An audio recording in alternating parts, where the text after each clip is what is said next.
এই যে শুনছেন, আমাকে বলছেন? জি বলেন।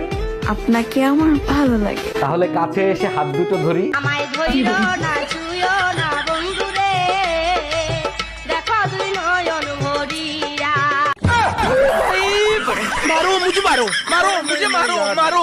আমি ইনকাম ট্যাক্স অফিসার। আপনি খাতায় দেখাচ্ছেন 25 লাখ টাকা জিলাপি আপনি কুত্তা রেখা হয়েছেন। এইটা আমি হজম করতে পারলাম না। আপনার কাছে কোনো প্রমাণ আছে? দেখেন, প্রমাণ তো নাই, তবে আপনি চাইলে কিছু লেনদেন করে ঝামেলাটা এখানেই মিটাতে পারেন। ঠিক আছে, তাইলে 2 লাখ টাকা দেন, ঝামেলা আমি মিঠাই দিচ্ছি।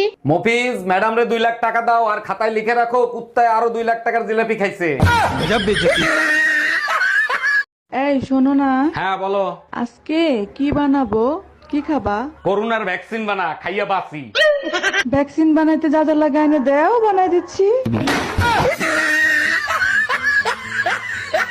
এই তোমার 1 সপ্তাহ ধরে মাথা ব্যথা করতেছে, চলো এমআরআই করে নিয়ে আসি। এমআরআই করতে কত টাকা লাগবে? 8-10 হাজার টাকা লাগবে। ওই টাকাটা আমারে দাও, মার্কেটে একটা শাড়ি দেখছি, ওইটা কিনে নিয়ে আসি। আর তোমার মাথা ব্যথার কি হবে? মাথা ব্যথা তো ওই শাড়ির জন্যই করতেছে। हम इसका पति है, हमको सिर्फ फांसी का सजा चाहिए। এই নাও বিষ, তাড়াতাড়ি খেয়ে ফেলো। বিষ? আমি বিষ খাবো কোন দুঃখে? তোমার ইচ্ছা হইলে তুমি খাও। মার্কেটে একটা শাড়ি দেখে আইছি, 8,000 টাকা দাম, টাকা দাও। তোমার কি মাথা খারাপ হয়ে গেছে আমার কাছে বিষ খাওয়ার?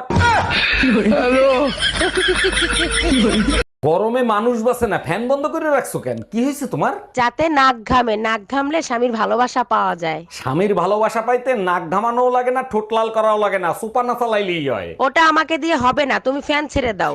हम इसका पति है, हमको सिर्फ फांसी का सजा चाहिए। আচ্ছা ভাবি, বলেন তো একটা পুরুষ মানুষ সব থেকে বেশি খুশি হয় কখন? এটা তো একেবারে সহজ, যখন তার বউ প্রেগনেন্ট হয় তখন। আর একটা পুরুষ মানুষ সব থেকে বেশি আতঙ্কিত হয় কখন? এটা তো আরো সহজ, যখন শুনে গার্লফ্রেন্ড প্রেগনেন্ট তখন। এই শোনো, হ্যাঁ বলো। জানো মেয়েরা কখন টেনশন করে? না বললে জানবো কি করে? মেয়েরা, আচ্ছা কালকে বলবানি।